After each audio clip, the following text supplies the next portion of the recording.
Je vous ai délivré il y a 48 heures une conférence qui avait quelque chose de renversant.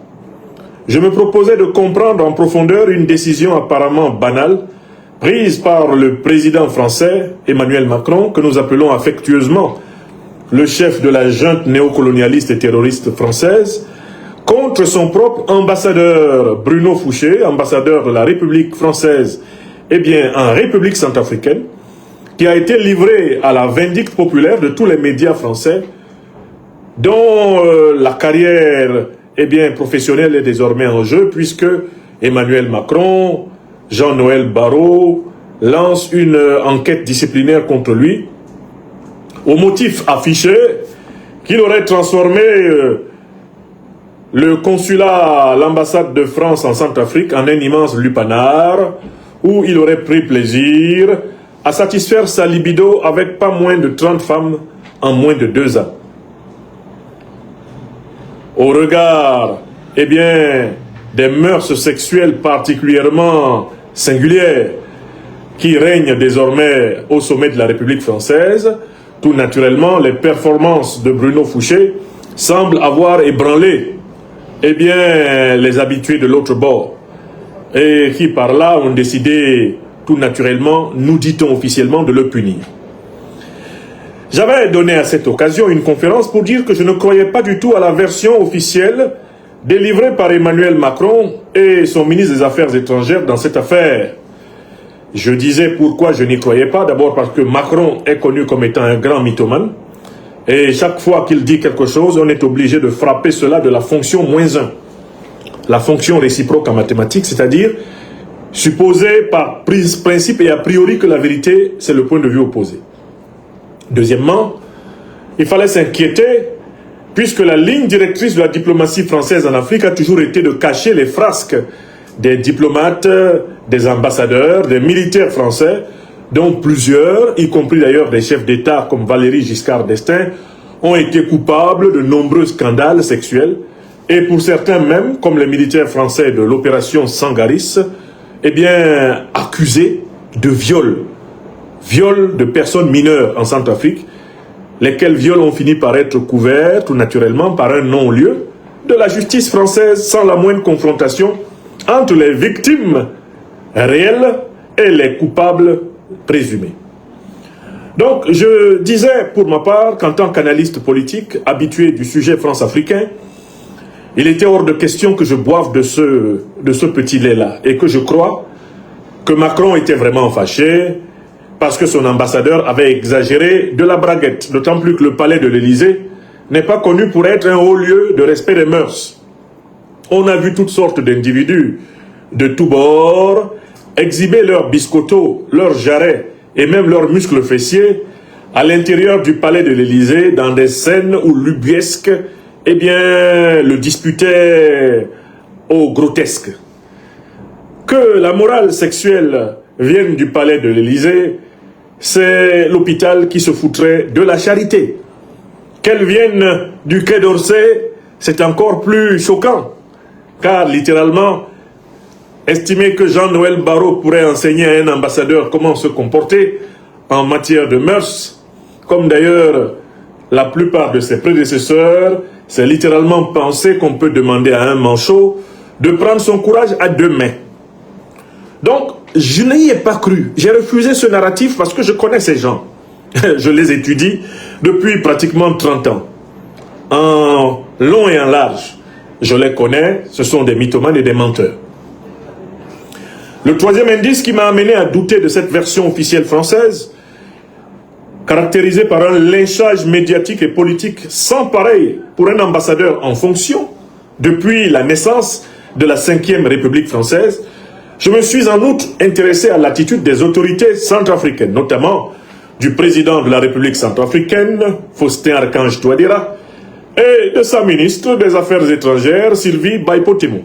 Silence radar du côté des autorités centrafricaines, qui, ni de près ni de loin, ne se sont plaintes des comportements supposément incongrus, grossiers, lupanaresques, du locataire de l'ambassade de France à Bangui, Bruno Fouché. Mieux, on peut faire l'hypothèse que si, tant il est vrai, comme la propagande france-africaine le dit, que M. Fouché a fauché une trentaine de femmes de 20 à 40 ans en moins de 2 ans dans les locaux de l'ambassade de France à Bangui, il est impossible de dire que les autorités centrafricaines n'en savaient rien. Et si les autorités centrafricaines qui savaient, tout naturellement, que l'ambassadeur de France à Bangui était un adepte du dieu Priap, le dieu de l'érection permanente, un dieu voisin du dieu Vaudoun, Papa Legba, si les autorités centrafricaines le savaient et n'ont rien fait, cela peut permettre de formuler l'hypothèse que cela ne les dérangeait pas et qu'elles n'y voyaient pas quelque chose d'exceptionnellement difficile dans une république centrafricaine où la polygamie est normalisée par la tradition polygamique africaine multiséculaire. Face à ces 3 indices, le serviteur de l'Afrique des libertés refusait de boire le narratif de l'Élysée, refusait de boire le narratif du Quai d'Orsay et se mettait à la recherche de la vérité. Je rencontrais alors en chemin une expression typiquement centrafricaine qui m'a été enseignée en direct d'ailleurs par mes amis des réseaux sociaux, à savoir que M. Bruno Fouché, loin d'être mal vu par le président Touadéra, loin d'être mal vu par le peuple centrafricain, était plutôt appelé sur place à Bangui le Ndjoni Kogara. Ndjoni Kogara, dans la langue africaine sango, signifie le bon beau-frère, le beau-frère généreux, le beau-frère heureux, le beau-frère de confiance. En forant sur le chemin de la vérité dans cette affaire, je découvrais que Bruno Fouché, dans la longue histoire des ambassadeurs criminels de la 5e République française qui se sont succédés en Centrafrique, faisait exception, puisqu'il était perçu et par les autorités et par le peuple centrafricain comme un ambassadeur de France qui, pour la première fois, ne dérange pas. Un ambassadeur de France qui ne se mêle pas de ce qui ne le regarde pas. Un ambassadeur de France qui se contente de faire son travail de diplomate et d'être heureux en Centrafrique. Voilà comment les Centrafricains l'ont donc nommé le Ndjoni Kogara, le bon beau-frère. Ceci me permettait alors d'affûter l'hypothèse que je présentais comme l'explication la plus certaine du désaveu, du lynchage médiatico-politique imposé à Bruno Fouché. Je formulais alors l'hypothèse suivante. On en veut à Bruno Fouché parce qu'il n'a pas fait le sale boulot de la France-Afrique à Bangui.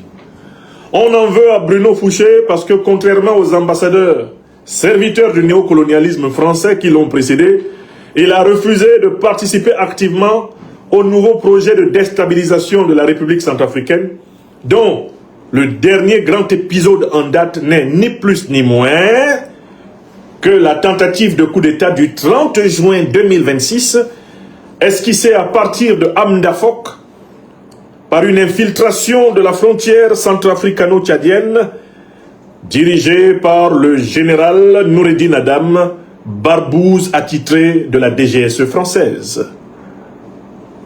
Oui, il fallait mettre en relation le lynchage médiatico-politique de l'ambassadeur Bruno Fouché, ambassadeur de France à Bangui, avec la déculottée des mercenaires de la France-Afrique, qui, ayant tenté une infiltration en Amdafok, ont reçu une correction monumentale des forces armées centrafricaines, les FACA, que nous saluons, et de leurs alliés de la Fédération de Russie.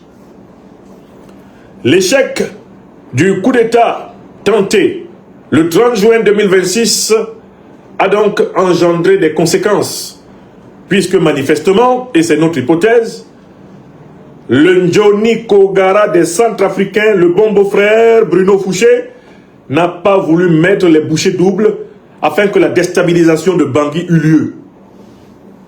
Pour le punir, on ne pouvait pas afficher ce motif, sans par là même reconnaître que Noureddin Adam, ce n'est rien, ni plus ni moins que le bras prolongé de Macron Emmanuel et de ses sbires, déterminés à maintenir le Centrafrique par tous les moyens possibles dans l'escarcelle du précaré, de la zone d'influence, du dispositif socle, d'un néocolonialisme français plus que jamais aux abois. Oui, c'est précisément parce que Bruno Fouché n'a pas fauché Touadéra qu'il a été question de le punir. Et il fallait trouver un motif apparemment non politique pour lui faire la peau. On s'est mis à compter ses escapades, ses relations. Et pour noyer son chien, tout naturellement, on l'a accusé de rage. J'ai formulé cette hypothèse car, en effet, devant le silence des autorités centrafricaines qui ne se sont pas plaintes, je partais du principe qu'au contraire, Bruno Fouché était un ambassadeur vraiment bien vu à Bangui, qui probablement a refusé de faire le sale boulot de la déstabilisation du Centrafrique, ce pourquoi on a voulu lui régler ses comptes. Ces choses ont été dites et j'ai multiplié des preuves et des rappels, car la mémoire de plusieurs Africaines et Africains de ce temps est faible. Et maintenant, 48 heures après, j'ai l'honneur de vous informer qu'à Bangui s'est déroulée une manifestation publique regroupant notamment plusieurs femmes centrafricaines demandant à Macron d'arrêter son acharnement contre l'ambassadeur Bruno Fouché. Car, disent les manifestantes, Bruno Fouché n'a rien fait de mal.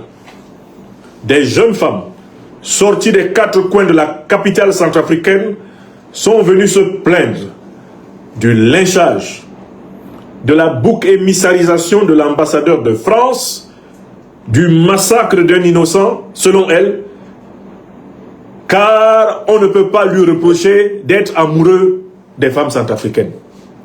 En Centrafrique, ce qui est inacceptable dans le domaine de la sexualité, c'est l'homosexualité et c'est la pédophilie, la zoophilie, toutes les formes de la perversité sexuelle. En Centrafrique, que M. Fouché soit amoureux de plusieurs femmes centrafricaines, cela ne choque point. Et ce que je dis est vrai, du palais de la présidence centrafricaine au plus petit Nganda, à la plus petite chaumière de la République centrafricaine. Une manifestation soit donc tenue devant les locaux, nous dit-on, du consulat de l'ambassade de France à Bangui, et les jeunes femmes extrêmement affriolantes, du reste, tenaient dans les mains des plaques extrêmement expressives. Par exemple, je lis « Être un homme, est-ce un crime ?» Être un homme, est-ce un crime, demandent les femmes centrafricaines. Fouché, lui au moins, est un homme. Un homme, comme on dirait à Abidjan, un garçon pile. Il n'est pas un woubi. Les femmes centrafricaines sont sorties pour dire que on ne peut pas lui reprocher d'être un homme. Certaines centrafricaines, pour défendre le Ndjoni Kogara, sont sorties avec une plaque sur laquelle il est écrit « Je suis Fouché ». Je suis Fouché. C'est-à-dire que des centrafricaines s'identifient à cette victime innocente de la répression macronienne, indiquant par là qu'il n'y a pas eu un scandale sexuel de leur point de vue. Que le comportement de Bruno Fouché rentre globalement dans les catégories du comportement normal d'un homme en Centrafrique. On lit sur d'autres plaques « Amour sans frontières ». Là, c'est le summum de l'ironie. Des femmes centrafricaines demandent à Macron de respecter le langage du cœur. Car, comme le disait Blaise Pascal, le cœur a ses raisons que la raison ignore. Oui! Voilà ce qu'on lit sur les plaques. Et j'ai pris beaucoup de plaisir à lire le reportage qui en a été fait par un certain Jéhu Brouka Bomorode. Jéhu Brouka Bomorode nous rapporte les propos qu'on a entendus là-bas. Hein? Les invités de la résidence de l'ambassadeur de France à Bangui ont décidé aujourd'hui de sortir de leur silence en organisant une marche de soutien devant l'ambassade. On peut lire sur leur pancarte « Amour sans frontières »,« Être un homme ».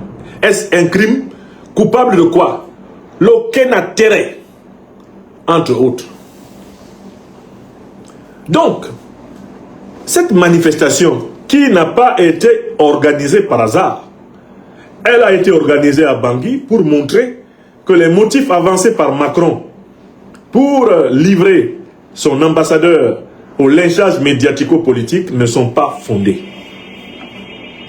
Les Centrafricaines qui manifestent, contrairement à ce que j'ai entendu des gens dire, sont là pour casser la propagande macronienne contre l'ambassadeur.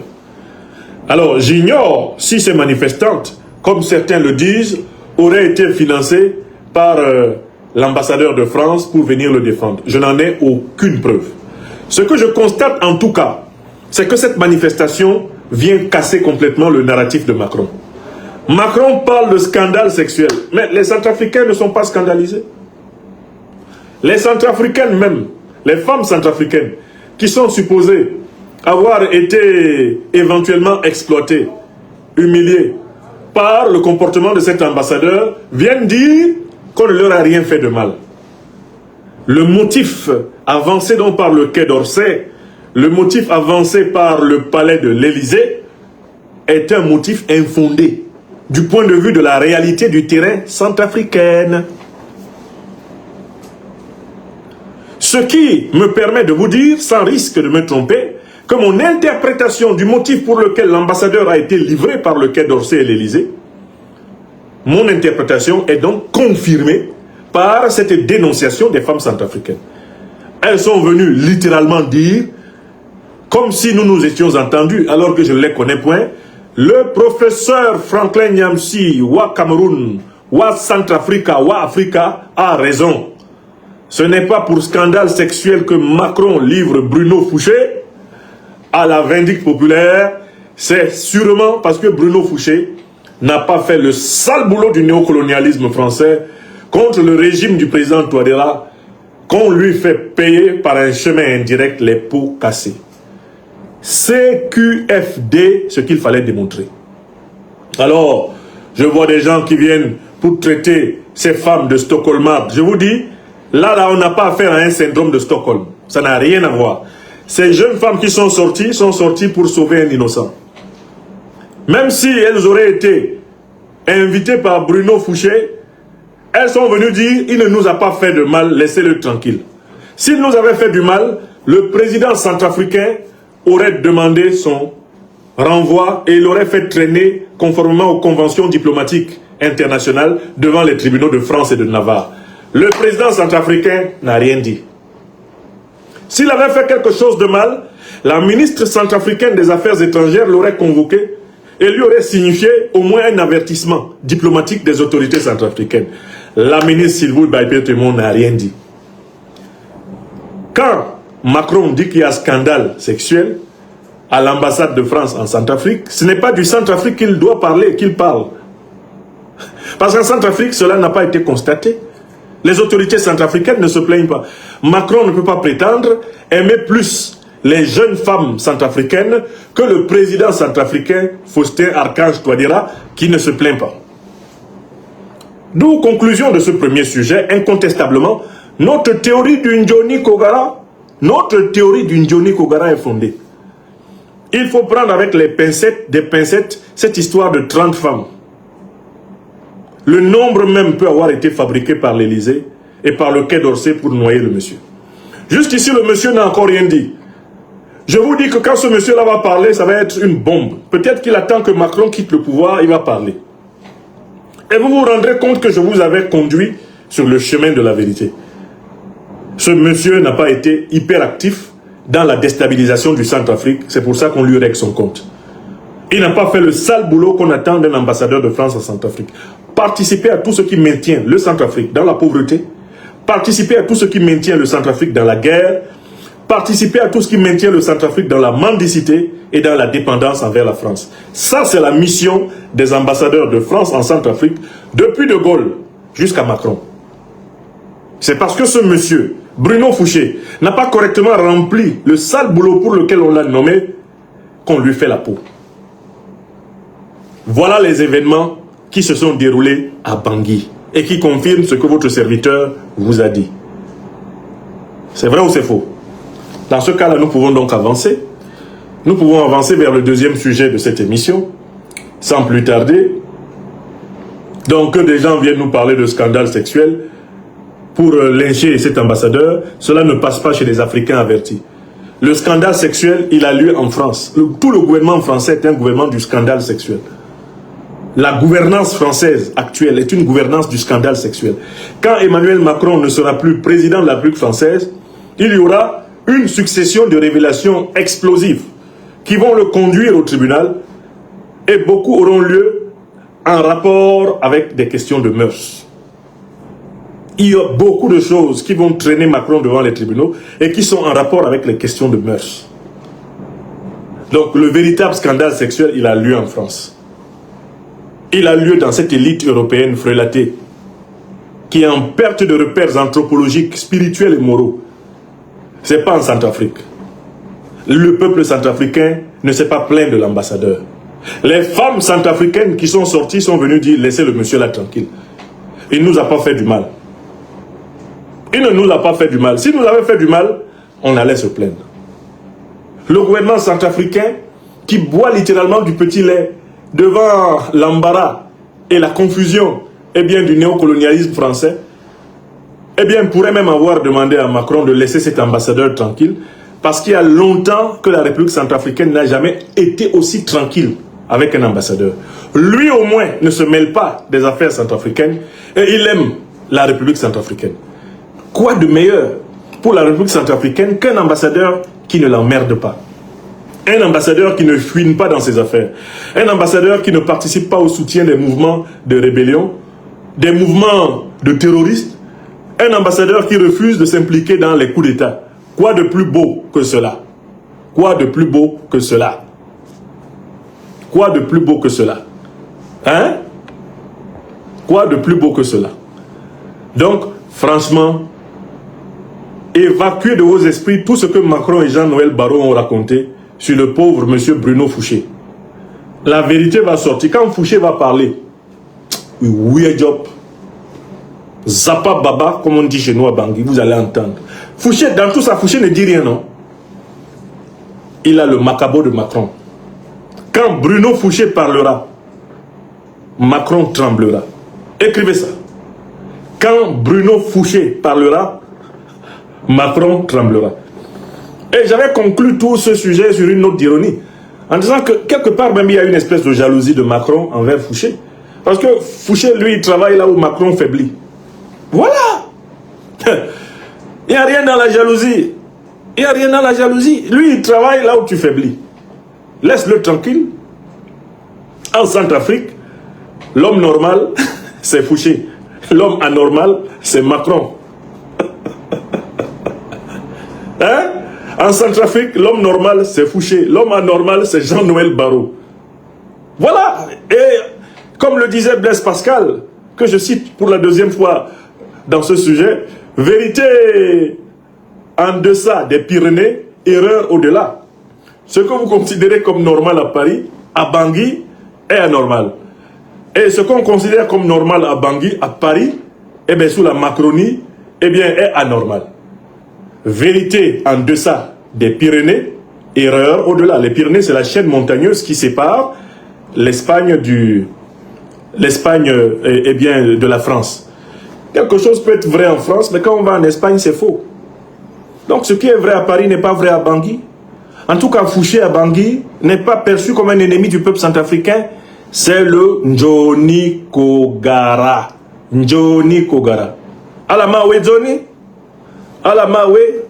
Comprenez? Vous avez compris?